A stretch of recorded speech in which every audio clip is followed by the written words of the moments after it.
Right. இடைக்கால India எதுலேருந்து இது வரைக்கும்? 7ஆம் நூற்றாண்டுலேருந்து கிபி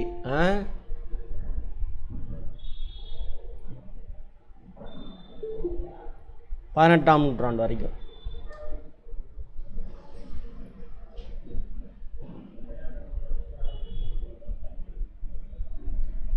செவன்த் செஞ்சுரி ஏடியிலேருந்து 18th செஞ்சுரி ஏடி வரைக்கும்.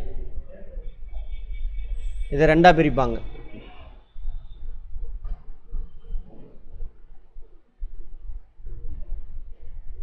முந்தைய இடைக்கால இந்தியா,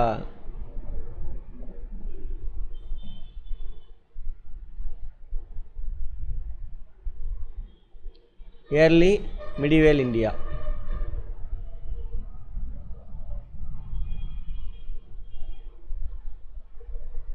இது பார்த்திங்கன்னா 7ஆம் நூற்றாண்டுலேருந்து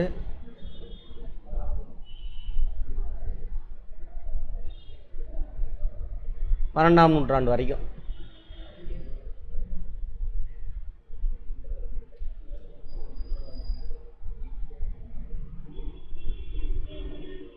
செவன்த் செஞ்சுரி ஏடியிலேருந்து 12th செஞ்சுரி ஏடி வரைக்கும்.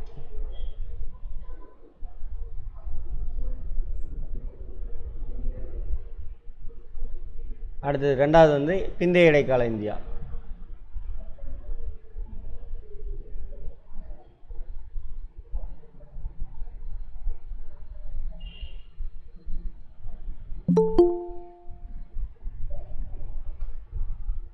தேர்ட்டீன்த்து 12th எண்டு அல்லது 13th அப்படி வச்சுக்கோங்க.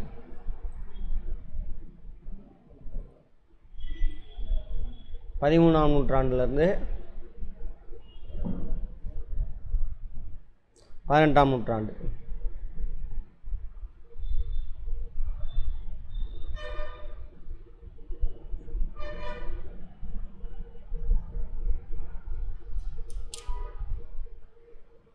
ஏன் சார் ரெண்டாக பிரிக்கிறாங்க அப்படின்னா,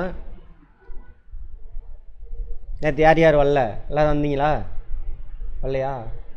கிளாஸ் பார்த்துட்டிங்களா? நேற்று நடத்துனது நீங்களும் பார்த்து வரணும். லிங்க் அனுப்புகிறேன் பாருங்கள்.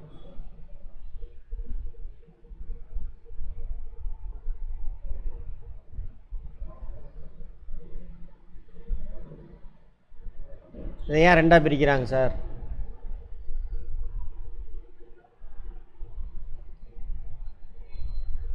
ஆட்சி நடத்துது ராஜா. ராஜாவுக்கு பின்னாடி முக்கியமான முடிவெல்லாம் எடுக்கிறது யாராக இருப்பாங்கன்னா மத குருக்கள் தான் இருப்பாங்க. பார்த்துருப்பீங்க இந்த பாகுபலி படம்லாம் பார்த்தீங்களா? எந்த முடிவு எடுக்கணுனாலும் அங்கே சோவி உருட்டி பார்ப்பானுங்க. சரியா? இத்தனை நாள் நம்ம சண்டைக்கு போகலாம், ஜெயிச்சிடலான்னு ஒரு கதையை கட்டுவானுங்க. அப்போ யார் இருப்பாங்க பின்னாடி?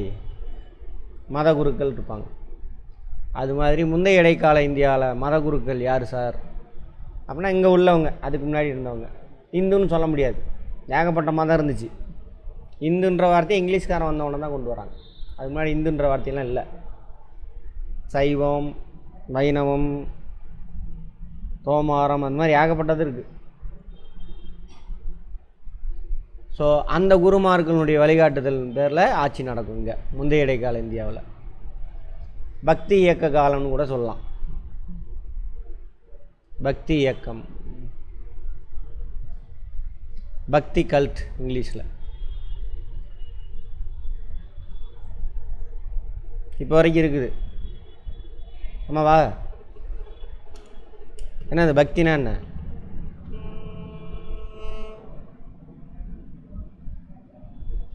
பக்தினா என்ன? பக்தினா என்ன?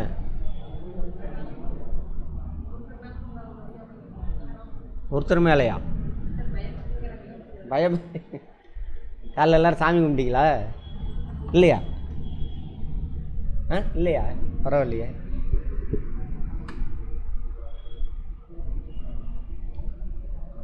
அந்த பிந்தைய வேத காலத்தில் உருவானுச்சா? யாகம் நடத்தணும், அதை பற்றி பார்ப்போம் டீட்டெயில்டாக. கடவுளுக்கு யாகம் நடத்தணும்னாக்கா நீங்கள் கடவுள்கிட்ட போய் மோட்சம் அடைவீங்க அப்படின்னு ஒரு கான்செப்ட். மோட்சம் அடைகிறதுனா என்ன சார்? அடுத்த பிறவி எடுக்கக்கூடாது, கடவுள்கிட்ட போய் சேர்றது. அப்படி ஓடிட்டுருக்கும். அப்புறம் புத்த மதம், சமண மதம், அதில் இருந்து குறைபாடெல்லாம் சரி செய்கிறதுக்காக வருவாங்க. எல்லாத்திட்டையும் அன்பு காட்டுங்க, நீ மோட்சம் அடைஞ்சிடுவ, கடவுள்லாம் சும்மாடான்னு அவங்க சொல்லுவாங்க. அப்புறம் அவங்க பிடிச்சிருந்த இடத்துல யார் திரும்ப வந்து அந்த சொன்ன இல்லையா, குப்தர்கள் காலத்தில் மீண்டும் அந்த யாகம் நடத்தி அது மூலயமா மோட்சம் அடைய வைக்கிறேன்னு சொல்லிட்டு ஒரு குரூப் சுற்றிச்சு இல்லையா, அந்த குரூப்பு நாடு முழுவதும் பரவிடும். பரவி ராஜாவெல்லாம் போய் பிடிச்சிக்கிட்டு மந்திரம் தந்திரம் அப்படின்னு ஜாலக வேலையெல்லாம் காட்டி அந்த புத்த மத சமண மதத்தில் இருந்த நல்ல விஷயத்தெல்லாம் இவங்க திருடிக்குவாங்க. எப்படியோ ஒன்று எனக்கு நீ காசு கொடுத்தா சரி. எல்லாத்துக்கிட்டையும் அன்பு காட்டுன்னு சொன்னாங்களா அவங்க 2 பேரும், புத்தரும் மகாவீரரும். இவங்க என்ன சொல்லுவாங்கன்னா, கடவுள்னு ஒருத்தர் இருப்பார், அவர் மேலே நீ என்ன பண்ணு, லவ் வை, அன்பு காட்டு, அதுக்கு பேர் தான் பக்தி. அதான் ஒரு படத்தில் வந்துச்சா இல்லை எங்கேன்னு தெரில, வாத்தியார் கேட்குறாரு ஸ்டூடெண்ட்டை, பக்திக்கும் காதலுக்கு என்னடா வித்தியாசம் அப்படின்னு. சரியா சார், உங்கள் பொண்ணு மேலே வச்சேன்னா அதுக்கு பேர் காதல் சார், உங்கள் மேலே வச்சேன்னா அது பக்தி சார் அப்படின்னா. ஆமாம், எதோ படத்தில் வருது தானே. ஆமாம், அப்படி இல்லைங்க, கடவுள் மேலே அவனுங்களாம் ஒரு உருவத்தை உருவாக்கிடுவானுங்க, அதுக்கிட்ட நீ அன்பு காட்டணும், நீ மோட்சம் அடைவ. பாட்டெலாம் பாடுதா, அதான் பக்தி இயக்கம். அதில் 2 முக்கியமானது இருக்கும், சைவம் வைணவம்லாம் வரும். அப்போ ராஜாவை தூண்டி விட்டு, நீ இந்த கடவுளுக்கு இதெல்லாம் பண்ணு, நீ இத்தனை போரில் ஜெயிப்ப, இவ்வளோ பெரிய நாட்டை கைப்பற்றுவ அப்படின்னு. உண்மையான வரலாறு இதுதான். அப்போ இந்த டைமில் என்ன ஆகுது, பக்தி இயக்கம் உருவாங்கி வளருது. அப்போ நிறையா ராஜா பேரில் சொல்லி என்ன பண்ணுவானுங்க, நிறையா கோயிலெலாம் கட்ட வைப்பானுங்க ராஜா கிட்ட சொல்லி. அப்போ கட்டின கோயில் தான் இப்போ பெரும்பாலும் நீங்கள் பார்க்குறதெல்லாம் இந்தியா முழுவதும் இருக்கக்கூடிய கோயில்கள்லாம். அப்போ தான் உருவாகுது அந்த கடவுளே. அதுவும் இல்லாமல் அந்த வேத காலத்தில் இருந்த கடவுள்லாம் மாற்றுவானுங்க, இல்லை நிறைய வேலை செய்வானுங்க. எல்லாம் ஒரு ஒரு ஒரு 1.5% ஆண்கள் கட்டுப்பாட்டில் இந்த சமூகம் வரதுக்காக பண்ணுவாங்க. சரியா? ரைட். அதான் பக்தி இயக்கம், பக்தி இயக்க காலம். இந்த பக்தி இயக்கத்தில் இருக்கக்கூடிய முக்கியமான அரசர்கள் இந்த 3 குரூப்பாக பிரிப்பாங்க.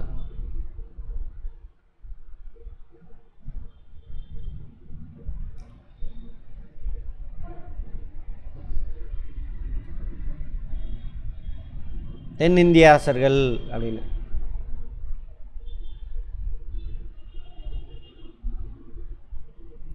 இந்த அவுட்லைனை பிடிச்சிக்கிட்டு புரிஞ்சுக்கங்க, அதுக்கப்புறம் அதை வச்சு அந்த ஃபேக்ட்லாம் பார்த்தீங்கன்னாக்கா புரியும்.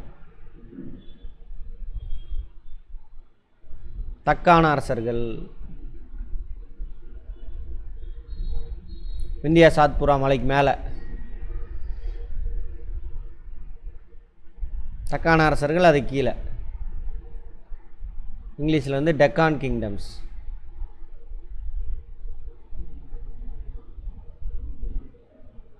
இது சவுத் இண்டியன் கிங்ஸ்.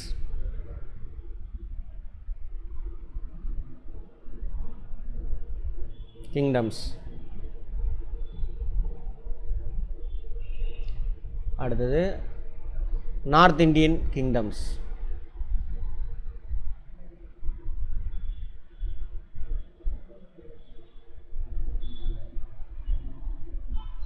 வட இந்திய அரசர்கள். இப்படி 3 குரூப்பாக பிரிப்பாங்க. எந்த பாட்டு? முந்தைய இடைக்கால இந்தியாவில் 7ஆம் நூற்றாண்டுலேருந்து 12ஆம் நூற்றாண்டுக்குள்ளே அந்த காலகட்டம். வட இந்திய அரசர்களுக்கு இன்னொரு பேர் கூட சொல்லுவாங்க, ராஜபுத்திரர்கள் அப்படிம்பாங்க.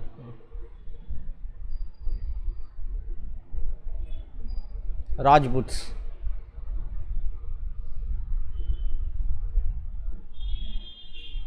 இவங்க பார்த்திங்கன்னா ஒரு 36 வகை இருப்பாங்க. சின்ன சின்ன குரூப்பாக பிரிஞ்சிருவாங்க. ஹர்ஷவர்தனுக்கு அப்புறம் வட இந்தியாவில் யாரும் பெரிய ஏரியாவை ஆட்சி நடத்த மாட்டாங்க. 36 வகை சின்ன சின்ன குரூப் இருப்பாங்க. அங்கங்கே சின்ன சின்ன ஏரியாவுக்கு ராஜா. இவங்க எல்லாத்தையும் கட்டுப்படுத்துறதுக்கு ஒரே ராஜா யாரும் கிடையாது. அப்போ இவங்களுக்குலாம் மாற்றி மாற்றி சண்டை போட்டுக்கிட்டு இருப்பானுங்க. சரியா? இவங்க தான் வட இந்திய அரசர்கள். பிருத்திவிராஜ் சௌஹானு, அந்த மாதிரி அந்த சௌஹான்கள், சோழங்கிகள், பாலர்கள், இவங்களாம் அந்த பேர், அந்த ராஜாக்களுடைய பேர். அவங்களுக்குள்ளே மாற்றி மாற்றி சண்டை போட்டுக்கிட்டு இருப்பானுங்க.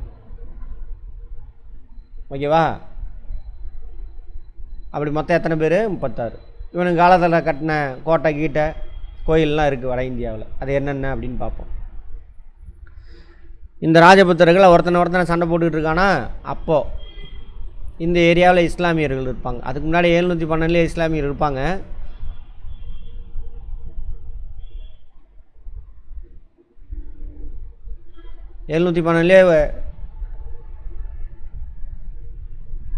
அரேபியர்கள் இஸ்லாமியர்கள் இருப்பாங்க. அரேபியா அங்கே இருக்கும். மேப் எடுத்து பாருங்கள். அவங்க இது வரைக்கும் பரவி இருப்பாங்க. அவங்க அப்படியே இந்தியாவுக்குள்ளே வடமேற்கு இந்தியாவில் வந்து இந்த ஏரியா கைப்பற்றி வச்சுருப்பாங்க 712. அதுக்கப்புறம் ரொம்ப நாளைக்கு யாரும் வரமாட்டாங்க. அப்புறம் பார்த்தீங்க அப்படின்னாக்கா கஜினி முகமது வந்து அப்பப்போ கொள்ளையடிச்சிட்டு போவார். இவனுங்க எல்லாம் சிற்றரசரில் ஈஸியாக ஒவ்வொரு நாளாக வந்து அடிச்சுட்டு போயிட்டே இருப்பாங்க. பெரிய அரசர்னால் வரதுக்கு பயப்படுவாங்க. இங்கே இவனுங்களுக்குள்ளே ஒற்றுமை இல்லை, சிற்றரசு தான் இருக்குது. வருவார், கொள்ளையடிப்பார், போவார். எத்தனை தடவை கொள்ளையடிச்சார்னு சொல்லுவாங்க? 18 முறை கொள்ளையடிச்சிட்டு போனாருங்க. ஒரு தடவை கூட அவர் தாக்கலை. ஒவ்வொரு தடவையும் ஜெயிச்சுட்டு தான் போனேன். அப்படி ஒரு 18 முறை தோற்று மீண்டும் மீண்டும் படையெடுத்து வந்தார் அப்படிம்பாங்க. ஒரு தடவை கூட தோக்கலை. அந்த ஆள் வந்தப்போலாம் என்ன பண்ணான்? சிற்றரசர் தானே அவனுங்கெல்லாம் அடிச்சுட்டு போயிடுவார். எதுக்கு சார் இங்கே வரணும் அப்படின்னா, இது வளமான லேண்டுங்க. கங்கை நதி, சிந்து நதிலாம் ஓடுதா, வளமான லேண்டு. விவசாயம் தான் இப்போ முக்கிய தொழில். விவசாயம் தான் பணக்காரன். அப்போது இப்போ விவசாயம் என்னக்கா கேவலமாக பார்க்குறான். ஆமாம் தானே? 10,000 ரூபா வேலை சம்பளம் கிடைச்சாலும் சரி, ஐடியில் வேலை செய்கிறான்னா அப்படி ஐடியில் வேலை செய்கிறாயா அப்படி ஆகி போச்சுப்பார். அப்போ அப்படியே உள்ட்டா.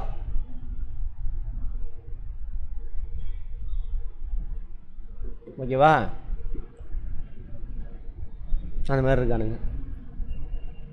ஸோ வளமான மண்ணாக நிறையா செல்வம் கிடைக்கிது. செல்வத்தெல்லாம் என்ன பண்ணுவாங்க? யார் பவர்ஃபுல்லாக இருப்பாங்க? கோயில். அங்கே தான் யார் இருப்பாங்க?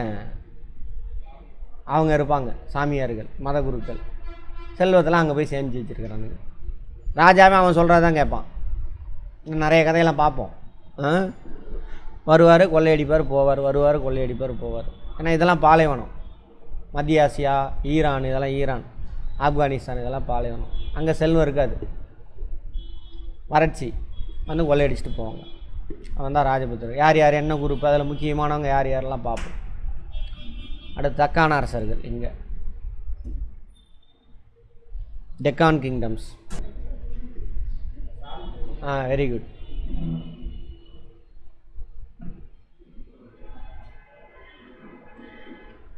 சாளுக்கியர்கள் அப்படின்னு ஒருத்தவங்க சொல்லுவாங்க.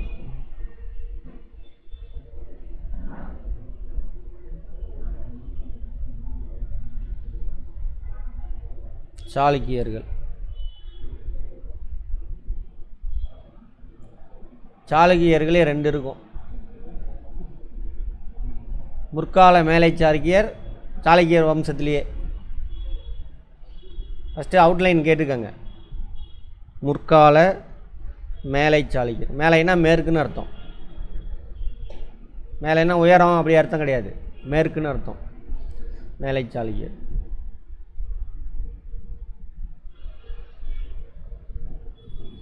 அப்புறம் பிற்கால மேலை சாளுக்கியர், அதாவது வெஸ்டர்ன், ஏர்லி இங்கிலீஷில் வெஸ்டர்ன் சாளுக்கியாஸ்.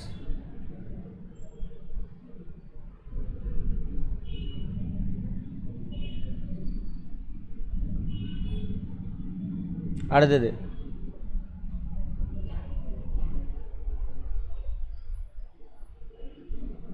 பிற்கால மேலை சாளுக்கியர்கள்.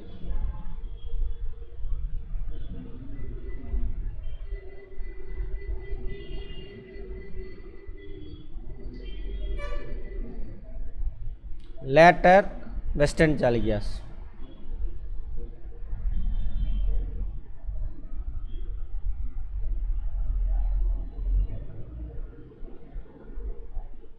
இவங்க 2 பேர்த்துக்கு நடுவில் ஒருத்தன் வந்திருப்பான்.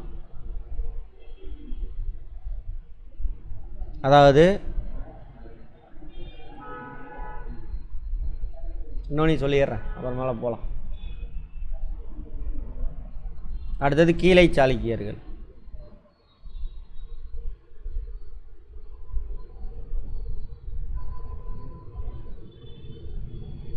ஈஸ்டர்ன் சாளுக்கியாஸ்.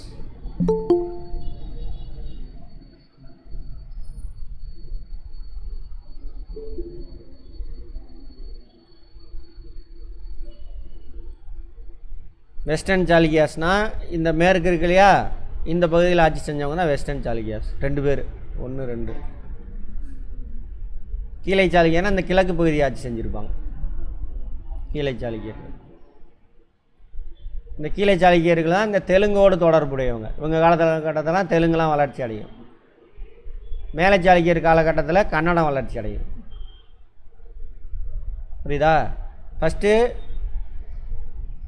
அந்த படத்தை இங்கே எடுத்துகிட்டு வந்து வரைஞ்சிட்றேன். இதான்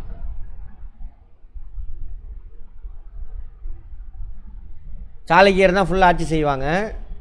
இங்கே ஒரு ராஜா இதாக இருப்பான். இப்போ ராஜாலாம் நம்ம பெரிய நாடாக இருக்குல்ல, அப்போ பெரிய நாட்டை பிரித்து என்ன பண்ணுவான், அண்ணன் தம்பி பங்காளி மாமஞ்சனங்களாம் பிரித்து கொடுப்பான். போயிட்டு அங்கங்கே ஆளுநராரு அப்படின்னு பிரித்து கொடுப்பான்.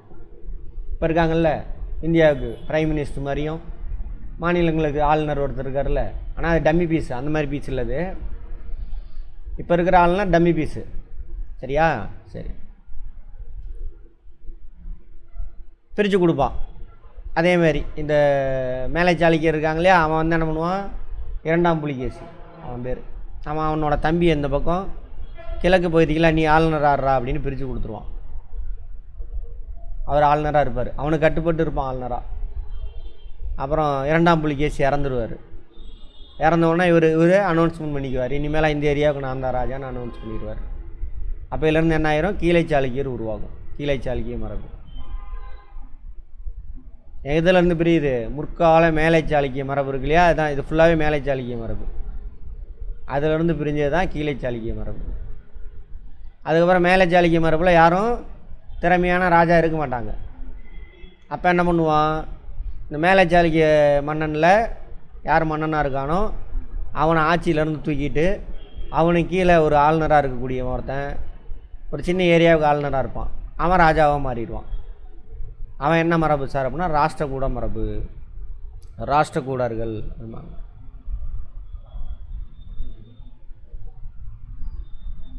ராஷ்டிரகூடாஸ் அப்படிம்பாங்க.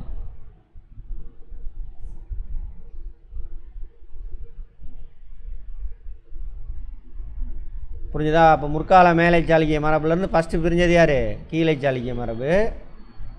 அப்புறம் முற்கால மேலை சாளுக்கிய மரபு ராஜாவை, கடைசி ராஜாவை தூக்கிட்டு அவனுக்கு கீழே இருக்கக்கூடிய சிற்றரசராக இருக்கிறவன் அவனும் ஆட்சிக்கு வருவான்.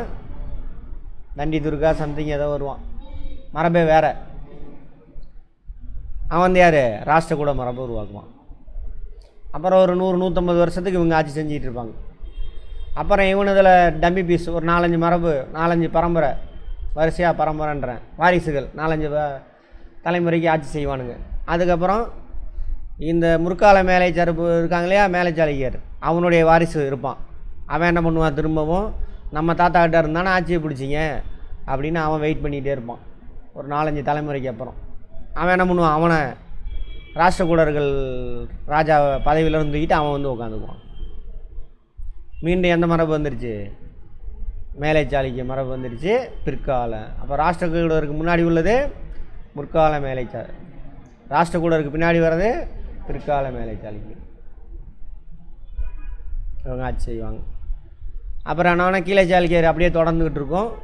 அப்புறம் அந்த ஃபுல்லாக இது ஃபுல்லாக பிற்கால மேலை சாளுக்கியர் தானே, இது கீழை சாளுக்கியர் அப்படியே தொடரும். பின்னாடி வந்துட்டு அது சோழ மரபோடு இணைஞ்சிரும். கீழை சாளுக்கிய மரபு, சோழ மரபு அது கீழே இருப்பான், இங்கே இருப்பான். நாடு தெரியுதில்ல, மேப் தெரியுதில்ல, சோழர்கள் பாண்டியர்கள், சேரர்கள் வரமாட்டாங்க, அவன் அந்த பக்கம் தனியாக பிரிஞ்சிருவாங்க. இடைக்கால இந்தியாவில் பல்லவர்கள் வருவாங்க, சோழர்கள், அப்புறம் பாண்டியர்கள். அதை பற்றி பார்க்க போகிறோம். பல்லவர்கள் ஒரு 200 வருஷம் இருப்பாங்க. அதுக்கப்புறம் பல்லவர்கள் வீழ்ச்சி அடைஞ்சிருவாங்க. சோழர்கள்ட்ட சோழர் தான் இருப்பாங்க. சோழ மரபோட இதை இணைச்சிருவாங்க. எதை? கீழை சாளுக்கியதை. அதே மாதிரி பிற்கால மேலை சாளுக்கியர் இருக்காங்கள்ல, அவன் ஆட்சி செஞ்சுக்கிட்டு இருப்பான். அதில் 3ஆக பிரிஞ்சிடும் நாடு. 1 2 3ஆக பிரிஞ்சிடும். இந்த பாட்டு எதுலேருந்து பிரியுது? பிற்கால மேலை சாளுக்கியர்லேருந்து பிரியுது. ஃபஸ்ட்டு கொஞ்சம் கஷ்டமாக இருக்கும். திரும்ப திரும்ப புரிஞ்சுக்க ட்ரை பண்ணிங்கன்னா புரிஞ்சிடும். கேள்வி கேட்கணும், மனப்பாடம் பண்ணக்கூடாது. ரைட். அது மொத்தம் 3ஆக பிரிஞ்சிடும். பிற்கால மேலை சாளுக்கிய மரபு 3ஆக பிரியும். யாதவர்கள், யாதவாஸ் இங்கிலீஷில். காக்காத்தியர்கள், காக்காத்தியாஸ்.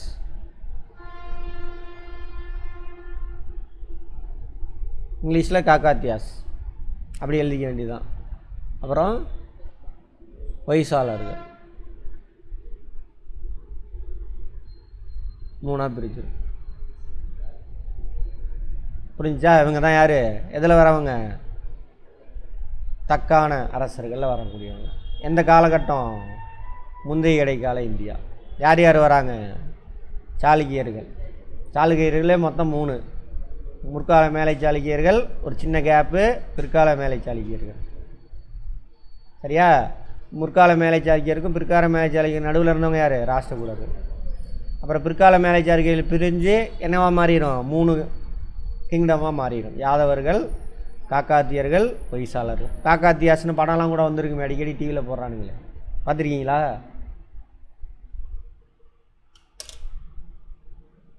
ராணி கூட பொண்ணு பிறந்திருப்பா அந்த படத்தில். ஆனால் பொண்ணு பிறக்கல, பையன் தான் பிறந்திருக்கான், அவன் தான் ராஜான்னு சொல்லிட்டு போய் சொல்லி என்ன பண்ணியிருப்பாங்க? அனுஷ்காவா? அந்த காக்காத்திய படம், காக்காத்திய தானே வரும் அதில். காக்காத்திய பரம்பரை, யாதவ பரம்பரை, அதெல்லாம் வரும் பாருங்க. பக்கத்து நாடு சண்டை போட்டுக்குவான்ல, அது சும்மா படமாக பார்த்துருப்பீங்க. அது இந்த வரலாறை சுட்டு அதில் அப்படியே கொஞ்சம் மேக்கப் பண்ணிக்கிட்டானுங்க. சினிமாவே என்னது? மேக்கப் தானே, பொய்யும் புரட்டியும் சொல்லணும். ஆமாம், சரி. அதான் இந்த கதை தான். எந்த காலகட்டத்தை சேர்ந்தவங்க? இடைக்கால இந்தியா, பக்தி இயக்கம். இவங்க கட்டத்தில் கட்டின நிறையா கோயில்கள் இன்னும் அங்கெல்லாம் இருக்குது. சரியாரு இவங்க காலத்தில். அப்புறம் கீழை சாளுக்கிய மரபு முற்கால மேலை சாளுக்கிய மரபுலேருந்து உருவானது. அது யார் கூட இணைஞ்சிரும்? பின்னாடி சோழ மரபோடு இணைஞ்சிரும். சரியா? ரைட். இது இடைக்கால இந்தியாவில் இந்த தக்கான அரசர்கள். அடுத்தது தென்னிந்திய அரசர்கள்.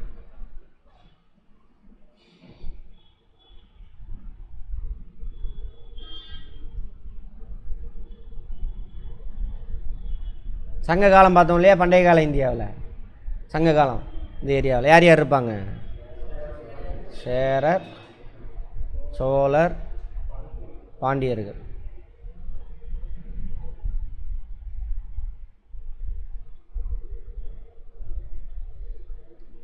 மேற்கு தொடர்ச்சி மலையை ஒட்டின பகுதி, மேற்கு தொடர்ச்சி மலையை ஒட்டின இந்த பகுதியும் சரி, இந்த பகுதியும் சரி சேர நாடு. ஓகேவா? மதுரை அதுக்கு கீழே சவுத்தெல்லாம் இருக்குல்ல, அது பாண்டிய நாடு. சங்க காலத்தை பற்றி சொல்லிகிட்டு இருக்கேன். அப்புறம் மதுரைக்கு மேலே காவேரி பகுதியெலாம் இருக்குல்ல, காவேரி அப்படியே நம்ம சென்னை வரைக்கும் வச்சுக்கோங்க, அது வந்து சோழ நாடு. இப்படி தான் இருக்கும். இவங்கள தான் மூவேந்தர்கள்னு சொல்லுவாங்க. யார் ஹிஸ்ட்ரி படித்தவங்க இருக்கீங்க? ஹிஸ்ட்ரி, பிஏ ஹிஸ்ட்ரி அந்த மாதிரி, இவங்க தான் மூவேந்தர்கள்.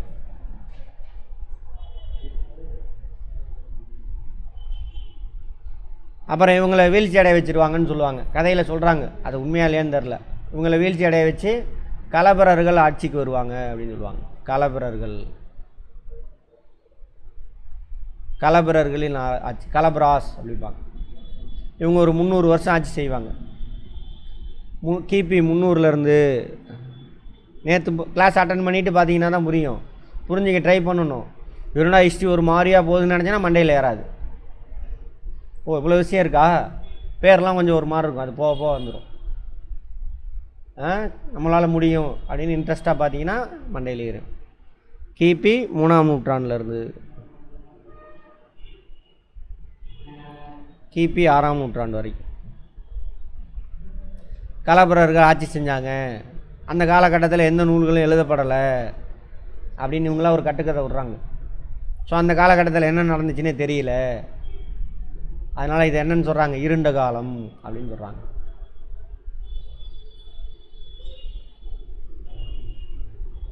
எதை? அந்த களப்பிரர்கள் ஆச்சு. ஆனால் அப்படி கிடையாது, உண்மையான வரலாறு வேறு. அங்கே இப்போ தான் புத்த மதம் சமண மதம் ஃபுல்லாக பரவி இருக்கும். அப்போ வடக்கிலேருந்து குப்தர்கள் காலம் இருக்குல்ல, அங்கேருந்து மீண்டும் யார் வராங்க, அந்த பிராமணிசம் இருக்கிறனால அவன் உள்ளே பூந்து இந்த ராஜாவெல்லாம் அவனுக்கு கீழே கட்டுப்பாட்டு கொண்டு வந்து இந்த புத்த மத சமண மத துறவிகள்லாம் அடித்து துரத்திடுவானுங்க, கழுவேற்றி கொள்வாங்க. ஸோ அதெல்லாம் இந்த காலகட்டத்தில் நடந்துச்சு அப்படின்னு சொல்கிறாங்க இங்கே தென்னிந்தியாவில். ஸோ அது வெளியில் தெரியக்கூடாதுன்னு என்ன பண்ணுறானுங்க, அதெல்லாம் மறைச்சிட்டாங்க அப்படின்றாங்க. அப்பயும் ஒரு சில நூல்கள் என்ன இருக்குது, அந்த கழுவேற்றி கொள்ளுதல். கழுவேற்றி கொள்ளுதல்னு இப்போ தெரியுமா? இந்த சாமியாரங்கள்லாம் பிடிச்சி ராஜாவை வச்சு, ராஜா தானே பவர்ஃபுல்லு, ஏமாற்றி இந்த சாமியார் புத்த மத சமண மத துறவிலாம் என்ன பண்ணுவானுங்க, புத்த மத துறவிகள் பெரும்பாலும் ட்ரெஸ் இல்லாமல் தான் இருப்பாங்க. இப்போ இருக்காங்களா சமண மத துறவிகள்,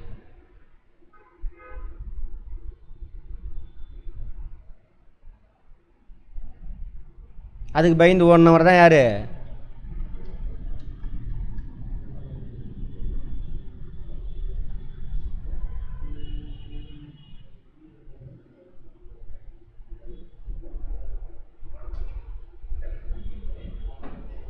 தெரியுதா? இவங்க தான் முனிவர்னு சொல்லிட்டானுங்க. அவங்களாம் புத்த மத சமண மத துறவிகள். இவங்களோட சிலையெல்லாம் அங்கே இருக்கும். தெரியுதா என்னென்னு? பெரிய பென்சில் மாதிரி மரத்தை வெட்டி வச்சுருவானுங்க, அதில் தூக்கி ட்ரெஸ்ஸெல்லாம் இல்லாமல் தூக்கி அதில் உட்கார வச்சுருவானுங்க. அடுத்த நாளுக்குள்ளே என்ன ஆயிரும், இயேசுவை கொண்டதோட மோசமான கோலம் இதெல்லாம். இந்த புத்த மத சமண மத துறவிகளுடைய சிலைகள் தான் அங்கங்கே இருக்குது. அந்த குடைவரை கோயில் அதெல்லாம் இருக்குல்ல, அங்கெல்லாம் இருந்துச்சு. அதெல்லாம் முனிவர்னு மாற்றிட்டானுங்க இவனுங்க. சித்தர் முனிவர்னு கதை விட்டு மாற்றிட்டானுங்க. நிறையா வரலாற்று அறிஞர்கள் சொல்லுவாங்க, இப்போ இருக்கக்கூடிய எல்லா கோயில்களும் புத்த மத சமண மத கோயில் தாங்க அப்படின்னு பேசுவாங்க. ஆனால் இவன் தீக்காக்காரன் ஏதாவது பேசுகிறான்ட்டு போவாங்க. கிடையாது, அதுதான் உண்மை. இந்த மாதிரி இந்த பாருங்க கழுவேற்றத்துக்கு பயன்படுத்தின இதெல்லாம் இந்த சாமியாரெல்லாம் இப்படி கொடுமைப்படுத்தி கொண்டிருக்கிறானுங்க. இங்கே பாருங்க, வாயிலே வந்துடும். இங்கேருந்து ஆசன வாயில வச்சு உட்கார வச்சுட்டானா முடிஞ்சுது. இவ்வளோ கொடுமையெல்லாம் பண்ணியிருக்கிறானுங்க நம்ம ஆளுங்க. அரை வரையா போய் புத்த மத சமண மதம் பரவி இருந்தது, பிள்ளையார் சிலையே என்னமா புத்தரோட சிலை தான்றாங்க. அதை சொன்னால் எல்லாம் சிரிக்கிறானுங்க நம்ம ஆளுங்க. இப்போ எல்லாம் கவர்மெண்ட் வேலை அரை குறையாக படித்து வாங்கிட்டு சிரிக்கிறானுங்க. இவங்கள்ட்ட நமக்கு பேசினா பிபி ஏறிக்குன்னு நான் வந்துடுறது பேசாமல். சரி ரைட், இதுதான் உண்மையான வரலாறு. பாருங்க, அதான் களப்பிரர்கள் காலம். எப்போ இந்த களப்பிரர்கள் காலத்தில் தான் இந்த வேலையெல்லாம் நடந்திருக்கு. ராஜாக்களை பிடிச்சி அவங்கள மூலிமா என்ன பண்ணுறது, இந்த துறவிகள்லாம் அடித்து துரத்துறது, காலி பண்ணுறது. இவங்களுடைய வாழ்க்கை வித்தியாசமாக இருக்குது. பார்ப்போம், புத்த மத சமண மதத்தை பற்றி பார்ப்போம். சரி, ஸோ அந்த காலகட்டம் அப்போ களப்பிரர்கள் ஆட்சி.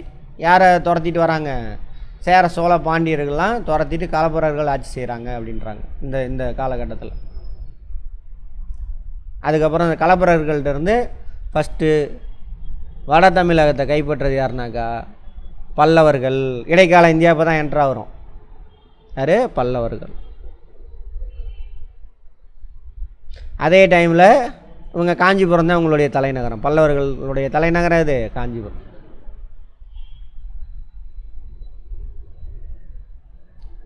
அடுத்தது பாண்டியர்கள். இதே டைமில் இங்கே மதுரையை தலைநகரை வச்சு பாண்டியர்கள் மீண்டும் ஆட்சிக்கு வராங்க.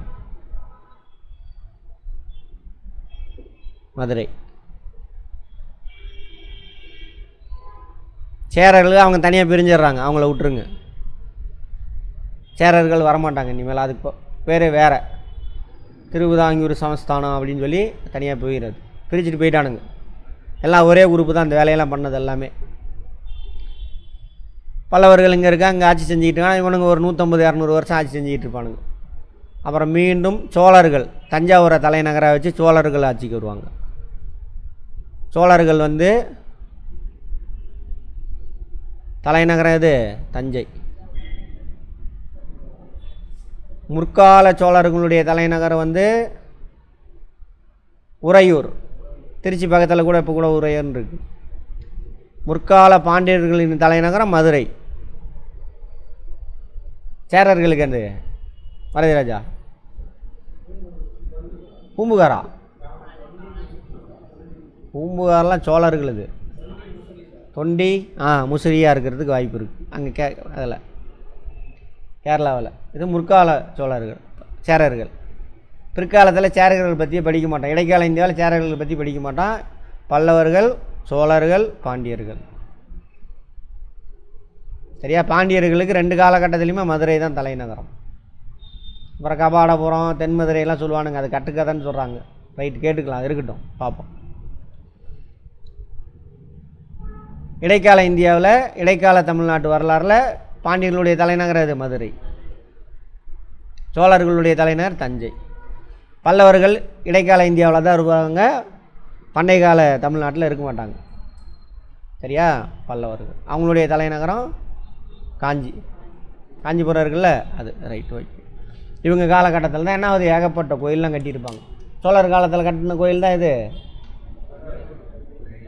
தஞ்சை பெரிய கோயில். இந்த மாதிரி இப்போ தமிழ்நாட்டில் இருக்கிற எல்லா அந்த கோயிலெல்லாம் இவங்க காலத்தில் கட்டினது தான். ஃபஸ்ட்டு வந்துட்டு அது எல்லாமே என்னவாக இருக்கும், புத்த மத சமண மத இடமா இருக்கும். அது அப்படி என்ன ஆயிரும், அவன் சொல்கிற சாமியை ஒன்று சிவன், அவங்களோட ஃபேமிலி ஒன்று உருவாக்கிடுவானுங்க. இன்னொரு ஃபேமிலி அது பெருமாள் ஃபேமிலி.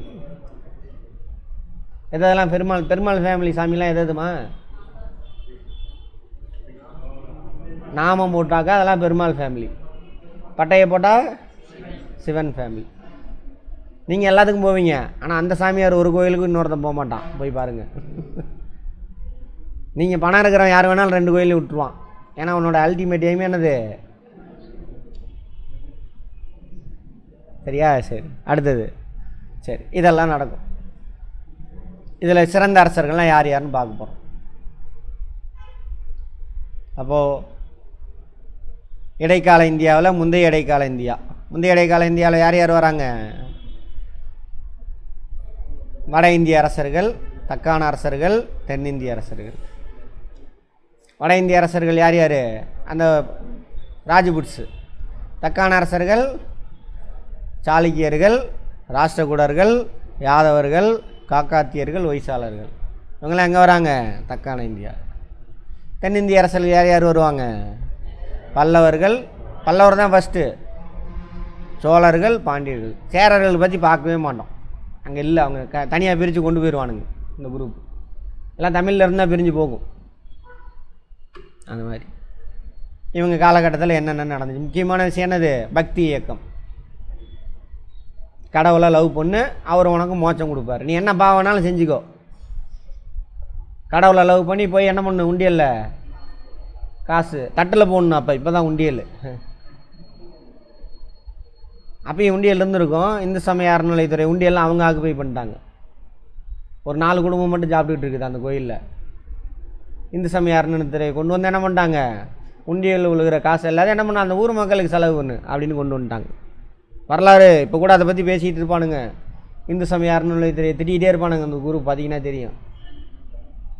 ஏன்னா ஒரு 4 குடும்பம் மட்டும் பிழைக்கணும் அதில். ஆனால் இந்து சமய அறநிலையத்துறையில் வர பணத்தெல்லாம் என்ன பண்ணுறாங்க, இப்போ கோயில் அன்னதானம்லாம் போடுறாங்கல்ல, அதெல்லாம் அந்த பணத்தில் வச்சு தான். கோயில் அன்னதானம் யார் கொண்டு வந்திருப்பா ஃபஸ்ட்டு? ஆமாம், அப்போ பண்டிகை காலங்களில் மதிய வேலையில் சாப்பாடு போடுவாங்க, அதான் அன்னதானம்.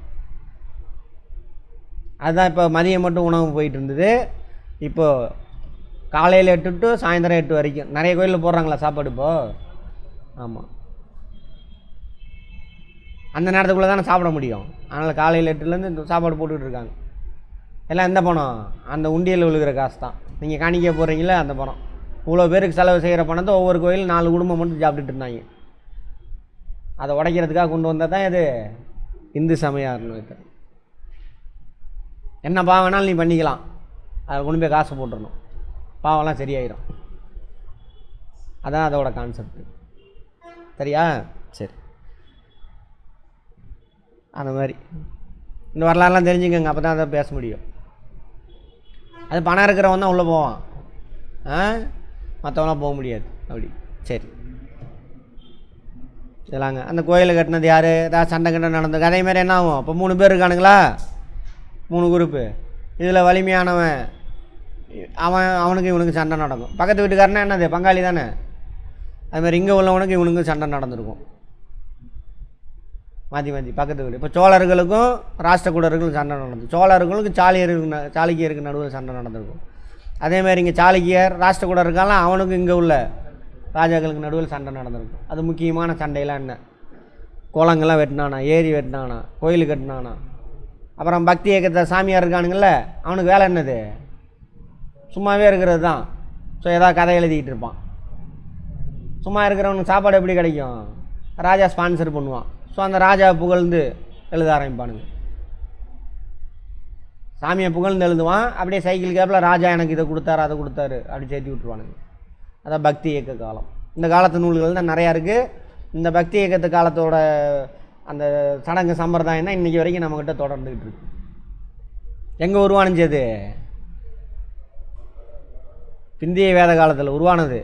அப்படியே மறுவி கொஞ்சம் கொஞ்சமாக மாறி பக்தி இயக்கமாக மாறி இன்றைக்கி எல்லோரும் வீட்டுக்கும் வந்து நிற்கிது. காலையில் எழுந்திரிச்சோன்னே சாமி கும்பிடலன்னா திட்டுவாங்க அம்மா, தலையில் கொட்டு வைப்பாங்க. போடா சாமியை கும்பிட்டுட்டு போ, நெத்தியில் பட்டையை போடு, நாமத்தை போடு சொல்கிறாங்களா? காலேஜுக்கு அனுப்புனதும் போதும் சாமியை கும்பிட மாட்டேங்கிறான். எங்கே ஆக போகுது? திட்டுறாங்களா எல்லாம்? ஆமாம், நடக்கிறதெல்லாம்.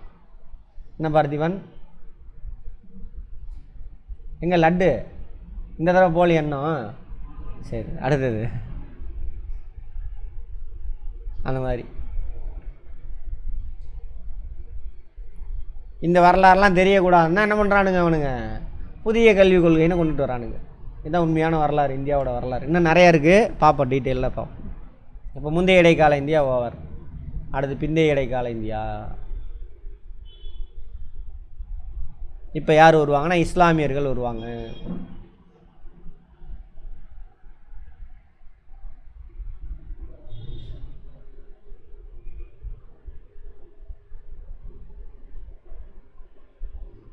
இதெல்லாம் எங்கே இல்லை, புக்கிலேயே தான் இருக்குது. பழைய புக்கிலேயே இருந்துச்சு, புது புக்கிலேயே இருந்துச்சு. நம்ம வார்த்தையை மனப்பாடம் பண்ணி எழுதிக்கிட்டு இருந்தால் அது தெரியல. உள்ளே அதை புரிஞ்சுக்க ஆரம்பிக்கும் பொழுது தான் தெரியுது எல்லா வண்டவாளமும் தண்டவாளையும் இருக்குது. சரியா? ஆமாம், லேட்டர்.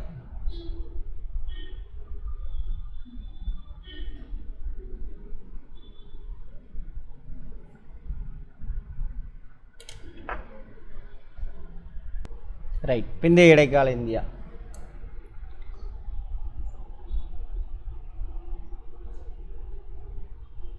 பன்னெண்டாம் நூற்றாண்டுலேருந்து வச்சுக்கோங்க, கிபி 12ஆம் நூற்றாண்டு, 12th century AD. அதுக்கு முன்னாடி 10ஆம் நூற்றாண்டு 11ஆம் நூற்றாண்டுல என்ன பண்ணுவார்னா, இங்கே பாருங்கள், மேப்பை ஃபுல்லாக பார்த்துக்கோங்க. இதெல்லாம் பாலைவனம் தான். இது வந்து ஈரானு, இது ஈராக்கு. இப்போ நடக்கல துருக்கி கிரிக்கெலாம் இருக்குல்ல, அதெல்லாம் இங்கே இருக்குது. துருக்கி இங்கே தான் இருக்குது. இஸ்ரேலு, பாலஸ்தீனா அதெல்லாம் இங்கே இருக்குது. அப்புறம் இதான் அரேபியா, எல்லாம் பாலைவனம். இஸ்லாம் மதம் தோன்றுனது இங்கே தான். இஸ்லாம் மதம் இங்கே தான் தோன்றுச்சு. முதல்ல இஸ்லாம் மதத்தை அரேபியர்கள் தான் பரப்புவாங்க. அரேபியர்கள் அவங்க தான் அங்கே தான் உருவாகும். அரேபியர்கள் தான் பரப்புவாங்க. அவங்கள்ட்ட இருந்து துருக்கியர் இவங்கெல்லாம் கற்றுக்குவாங்க. அப்புறம் மங்கோல்ஸ் இங்கே இருப்பான், அவன் எல்லாம் கற்றுக்குவான். கற்றுக்கிட்டு பரப்புவாங்க இந்த ஏரியா ஃபுல்லாக இஸ்லாம் மதத்தை.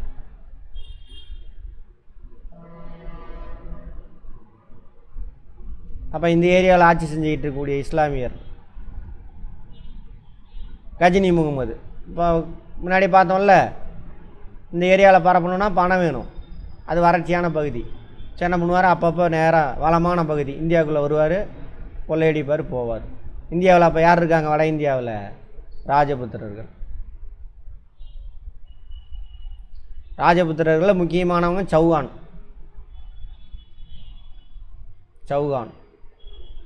அதில் பிருத்திவிராஜ் சௌகான் பரம்பரையில் டெல்லியில் ஆட்சி செஞ்சுக்கிட்டு இருப்பார். சரி, கஜினி வரப்போ சௌகான் இருக்கும்போது கோரி வரப்போ தான் இருப்பார். கஜினி வரும்பொழுதெல்லாம் அங்கே வேறு பரம்பரை இருக்கும், வருவாங்க, கொள்ளையடிப்பார், வருவார், அது முடிஞ்சு போயிடும், அவர் இறந்துருவார். கஜினினா இப்போ உள்ள ஆப்கானிஸ்தான், மத்திய ஆசியான்னு வச்சுக்கோங்க, அங்கே இருக்கக்கூடிய அதை தலைநகராக கொண்ட நாடு. அதுக்கப்புறம் கோரின்னு ஒருத்தர் வருவார், கோரியை தலைநகராக வச்சு ஒருத்தர் ஆட்சியை பிடிப்பார், அவர் தான் கோரி முகமது. கோரினா நாட்டோட பேர், கோரி முகமது. இவர் கஜினி முகமது மாதிரி இல்லாமல் நம்ம ஏன் போய் இந்தியாவை கொள்ளையடிச்சிட்டு அழிச்சிட்டு வரணும்? இந்தியாவை என்ன பண்ணலாம்? இந்தியானா வட இந்தியா, இந்த இந்திய கங்கை யமுனை பாதையில் அந்த ஏரியாவை அதை நம்மளே என்ன பண்ணலாம், கைப்பற்றி வச்சுக்கலாம் அப்படின்னு ட்ரை பண்ணி வருவார். ஃபஸ்ட்டு தடவை சண்டை போட்டு தோற்று ஓடிடுவார். ரெண்டாவது தடவை வருவார், ஜெயிச்சிருவார். என்ன போர் அதுக்கு பேர் மணிகண்டன்? தராயின் போர். Very good. முதலாம் தராயின் போர் டீட்டெயிலாக பார்ப்போம். அப்புறம் இரண்டாம் தராயின் போர். இரண்டாம் தராயின் போரில் கோரி ஜெயிச்சிருவார், பிருத்திவிராஜ் சௌஹான் தோற்றுருவார். அதோட டெல்லி அவங்க கைப்பற்றிடுவாங்க. யார் கைப்பற்றி கோரியோடு சேர்த்து வட இந்தியா முழுவதும் அவங்க ஆட்சி செய்வாங்க. அதுக்கப்புறம் கோரி என்ன பண்ணுவார், அவரோட படை தளபதி குத்புதீன் ஐபக் அவரை வந்துட்டு இந்திய நிலப்பகுதிக்கு ஆளுநராக போட்டுட்டு போவார். இங்கே இருக்குது கோரி தலைநகரம், அங்கே இந்திய நிலப்பகுதியை கைப்பற்றியாச்சு. இங்கே நிறையா சிற்றரசர் இருக்கான்ல, எத்தனை 36 ராஜபுத்திரர்கள் இருக்கான்ல, 36 இருக்க மாட்டான், அவங்க வரும்பொழுது கம்மியாக இருப்பாங்க. நாட்டெல்லாம் புடியா, நம்ம கண்ட்ரோல் கொண்டுட்டு போயா அப்படின்னு இங்கே ஒரு ஆளை போட்டுட்டு போவார். அவர் தான் யார்? குத்புதீன் ஐபக்.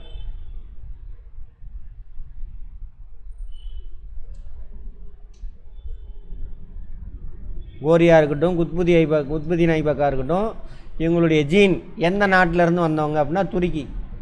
பின்பற்றின மதம் தான் இது, இஸ்லாம் மதம்.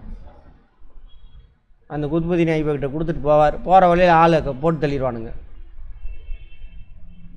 யாரை? கோரி முகமதை போட்டு தள்ளிடுவானுங்க. அதுக்கப்புறம் இந்திய நிலப்பகுதிக்கு நான் தான் ராஜான்னு ஒரு அனௌன்ஸ்மெண்ட் பண்ணிடுவார் குத்புதீன் ஐபக். எந்த நாட்டை சேர்ந்தவங்க இவங்க? துருக்கி நாடு. இவங்களை டெல்லி சுல்தான்கள் அப்படின்னு சொல்லுவாங்க. என்னது? டெல்லி சுல்தான். இதில் ஒரு 4-5 பரம்பரை ஆட்சி செய்யும் டெல்லி சுல்தான்கள். முதல் பரம்பரையை உருவாக்குனவர் குத்புதீன் ஐபக். இவர் வந்துட்டு கோரி முகமதுடைய அடிமை இவர், அதனால் இவர் அடிமை வம்சம், ஸ்லேவ் டைனஸ்டி.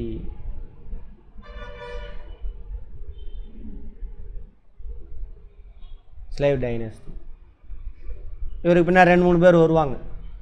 அடுத்தது கில்ஜி டைனஸ்டி, ரெண்டாவது கில்ஜி வம்சம். அலாவுதீன் கில்ஜிலாம் கேள்விப்பட்டிருக்கீங்களா? கில்ஜி டைனஸ்டி, கில்ஜி வம்சம்.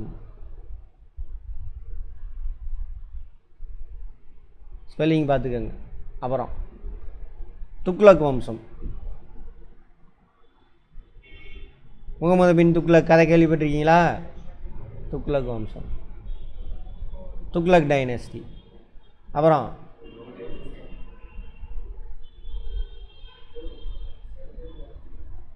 சையது வம்சம்ல, சையது வம்சம்.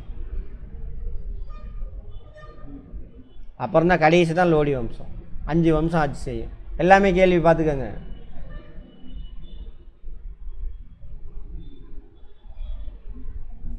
அப்போ மொத்தம் டெல்லி சுல்தான்னா ராஜா, டெல்லிக்கு ராஜா. அதில் மொத்தம் 5 வம்சம் ஆட்சி செய்யும். 1 2 3 4 5. இதில் நிறைய பேர் வருவானுங்க. எல்லாம் நமக்கு தேவையில்லை, புக்கில் வர்றதில்ல. அதில் முக்கியமானது யாரு கூடயா சண்டை போட்டிருப்பான், ஏதாவது பில்டிங் கட்டியிருப்பான், அவன் மட்டும் யாருன்னு பார்த்துக்குவோம். கடைசியில் யார்? லோடி வம்சம். இதோட முடிஞ்சு போச்சு. கடைசி அரசர் யார்?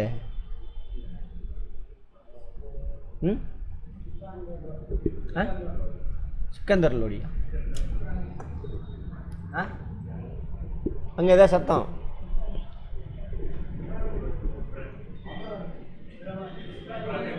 இப்ராஹிம் லோடியா? சரி, லோடி பார்ப்போம்.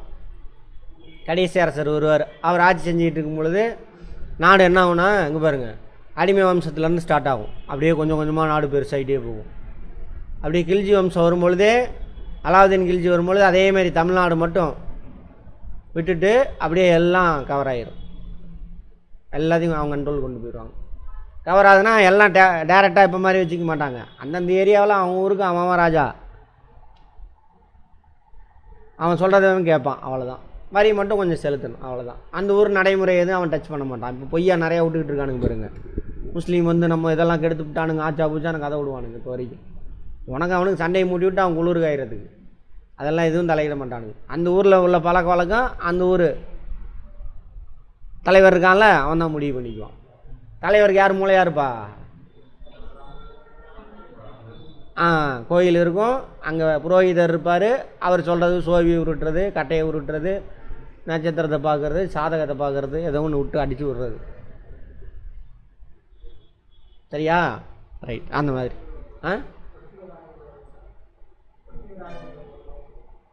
புரியுது. பிருத்திவிராஜ் லோடியெலாம் வர மாட்டார். பிருத்திவிராஜ் சௌஹான்லாம் அப்பயே முடிஞ்சு போச்சு கதை. லோடி வம்சம் ரைட், அதை விட்டுருங்க. அப்போ லோடி வம்சம் அதை விட்டுருங்க. இங்கே கவனிங்க. அப்போ நாடு அப்படியே பெருசாகி திரும்பவும் 2வது பெரிய நாடு அலாவுதீன் கில்ஜி காலத்தில், மெயினாக துக்ளக் முகமது பின் துக்ளக் காலத்தில் ஒரு பெரிய நாடாக உருவாயிடும். அவன் பெரிய இல்லை, நாடெல்லாம் சின்ன பின்னமாக உடஞ்சிரும், அப்படியே சுருங்க ஆரம்பிச்சிடும். துக்ளக் போக போக சுருங்கி அப்படியே சின்னதாகிடும். சின்னதாக இங்கே மட்டும் வந்துடும்.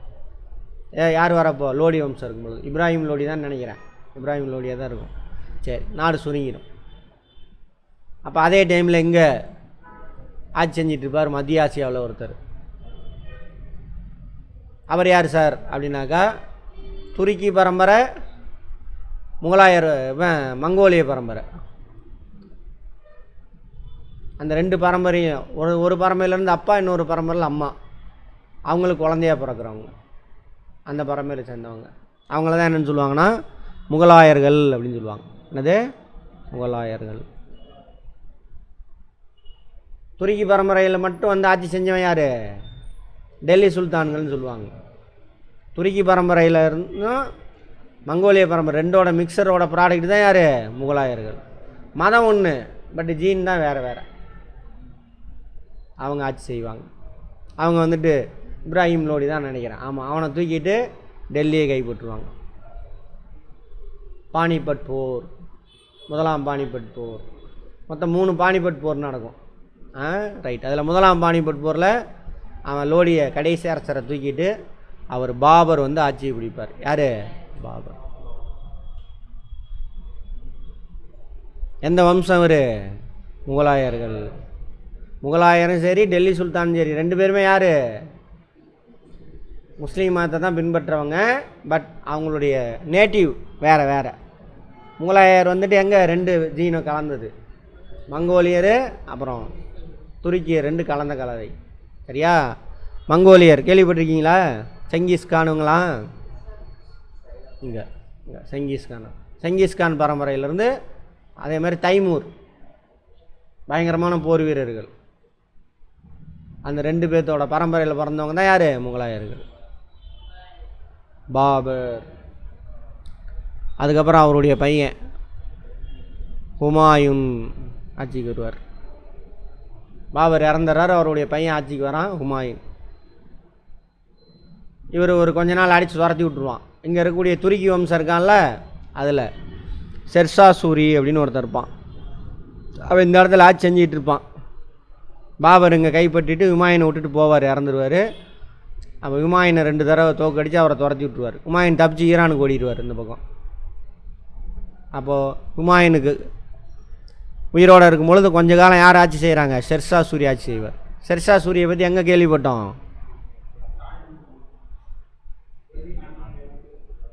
நவீன நாணயங்களின் தந்தை. ஷெர்ஷா, அவர் ஆட்சி செய்வார் கொஞ்ச நாள். திரும்ப ஹுமாயூனுக்கு வந்து ஈரானோட மன்னர் ஹெல்ப் பண்ணுவார். ஹுமாயூன் வருவார், இங்கே டெல்லியை கைப்பற்றுவார். அதுக்குள்ளே ஷெர்ஷா சூரி இறந்துருவார். ஹுமாயூன் டெல்லியை கைப்பற்றணுன்னு அவர் இறந்துருவார். அவருடைய பையன் ஆட்சிக்கு வருவான். அவன் தான் யார்?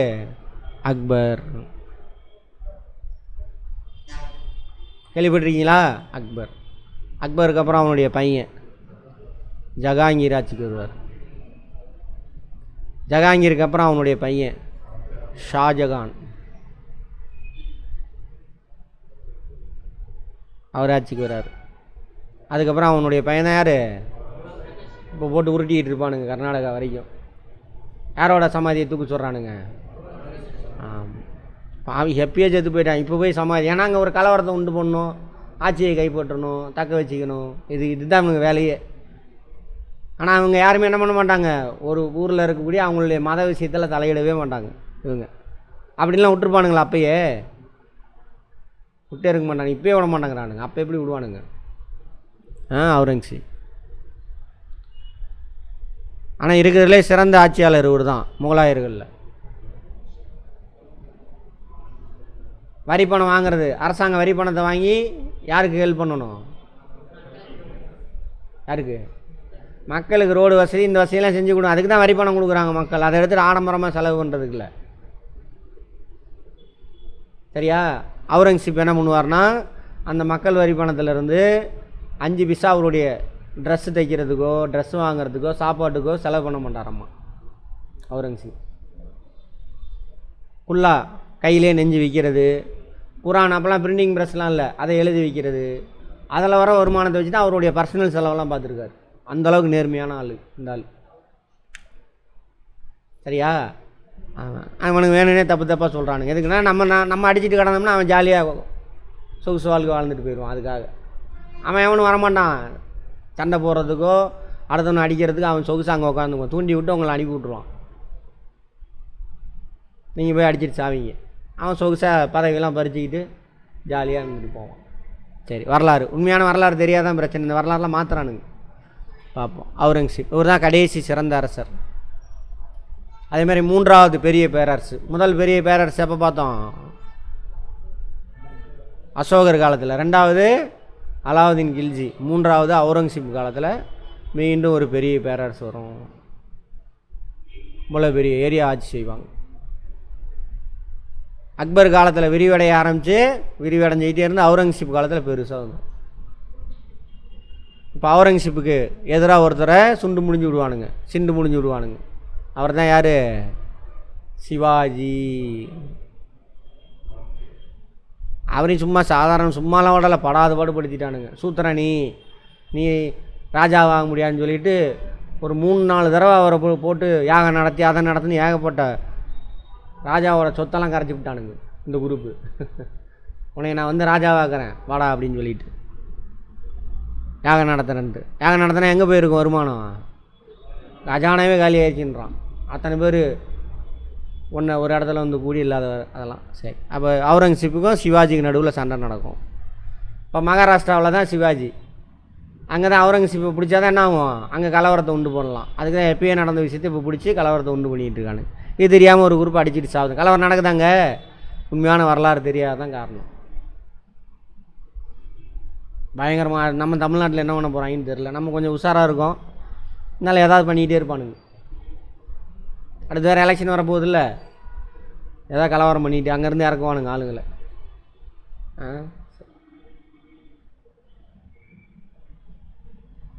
ஏன்னா இவனுக்கு அடுத்தவனுக்கு நல்லா இருந்தால் பிடிக்காது இவனுங்களுக்கு. அதான். சரி, வரலாறு உண்மையான வரலாறு அமைச்சரே. சரி, அவ்வளோதான். இது வந்து என்னது? பிந்தைய இடைக்கால இந்தியா. 2 குரூப்பு தான். என்னது? டெல்லி சுல்தானு, இன்னொன்று யார்? முகலாயர்கள். இப்போ முகலாயர் அங்கங்கே சின்ன சின்ன அரசர்லாம் இருப்பான் நிறையா. நம்ம பேசுகிறது பெரிய ஆளுங்களை மட்டும் பேசுகிறோம். சரி, இப்போ தான் வந்து யார் வருவாங்கன்னா யூரோப்லேருந்து வருவாங்க. 15ஆம் நூற்றாண்டில் போர்ச்சுகீசியர் வருவாங்க. அதுக்கு முன்னாடியே வந்துக்கிட்டு இருப்பாங்க ரொம்ப காலமாக. போர்ச்சுகீசியர் வருவான், அப்புறம் ஸ்பானிஷு, டச்சு, இங்கிலீஷ்காரன், ஃப்ரெஞ்சுக்காரன் எல்லோரும் வருவானுங்க. இந்தியாவுக்கு வந்து வியாபாரம் செய்கிறதுக்காக வருவான். அதுக்கு முன்னாடி வியாபாரம் செய்யலையா சார்? இந்தியாலாம் வியாபாரம் செஞ்சாங்க. இந்த ரூட்டில் வியாபாரம் செஞ்சுக்கிட்டு இருந்தாங்க. பட்டு வழின்னு சொல்லுவாங்க. இங்கே 15ஆம் நூற்றாண்டில் என்ன ஆகுனா, இங்கே ஒட்டாமான் எம்பரன் துருக்கியில் ஒரு ராஜா வந்துடுவார். அவர் என்ன பண்ணுவார்? நல்ல வேலை ட்ரம்ப் நமக்கு எக்ஸாம்பிளுக்கு வச்சுக்கலாம். ட்ரம்ப் என்ன பண்ணுறாரு? வரியெல்லாம் அதிகமாக போடுறாருல, 100% இந்தியாவுக்கு வரி போடுறேன்ட்டார் இப்போது.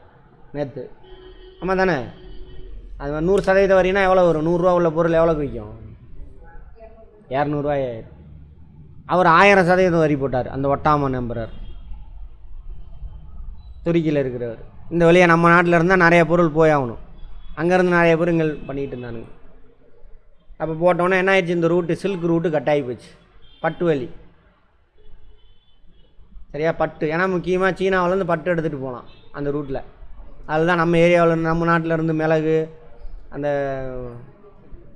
ஸ்பைசஸாக அதெல்லாம் எடுத்துகிட்டு போவாங்க, பருத்தி எல்லாமே எடுத்துகிட்டு போகிறோம். ஸோ அந்த ரூட்டு கட்டு. யூரோப்புக்கு நிறையா பொருள் கிடைக்கல. மேப்பை ஃபுல்லாக மனசில் வச்சு பாருங்கள். அப்போ பிரச்சனை வருது, ஏன்னா பண்ணலான்றப்போ ஸோ நம்ம கடல் வழி கண்டுபிடிக்கலான்னு இந்த ரூட்டை கண்டுபிடிப்பானுங்க. அந்த அதெல்லாம் டீட்டெயிலாக பார்ப்போம். கண்டுபிடிச்சி இந்தியா வந்து சேருவாங்க போர்ச்சுகீசியர்.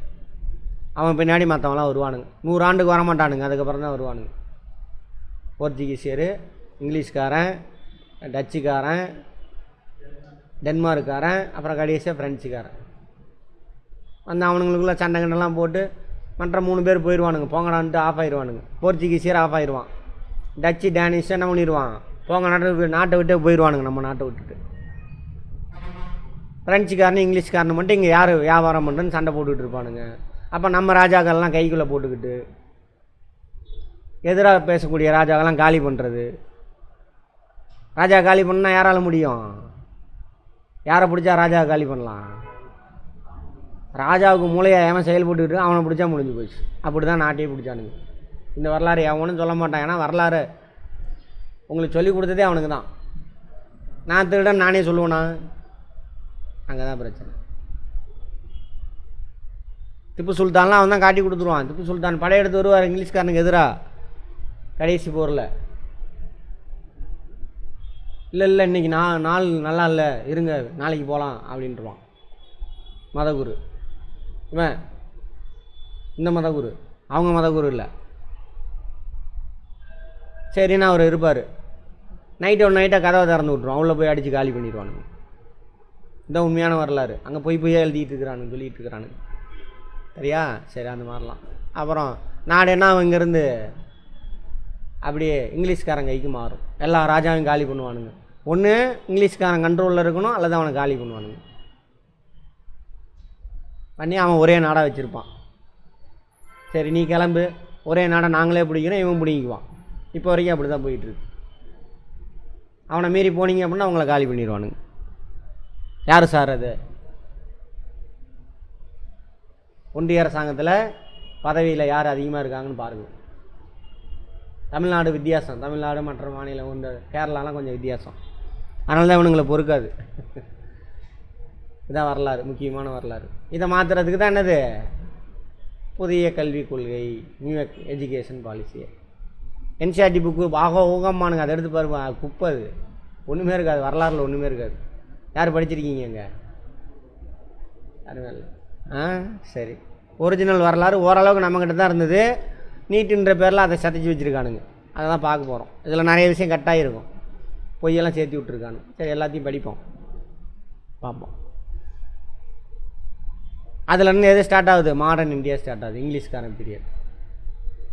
ஓகேவா? பிரேக் எடுத்துக்கோங்க. போயிட்டு வந்து மாடர்ன் இந்தியாவோட இன்ட்ரோடக்ஷன் பார்ப்போம். அவுட்லைன் மட்டும் பார்ப்போம்.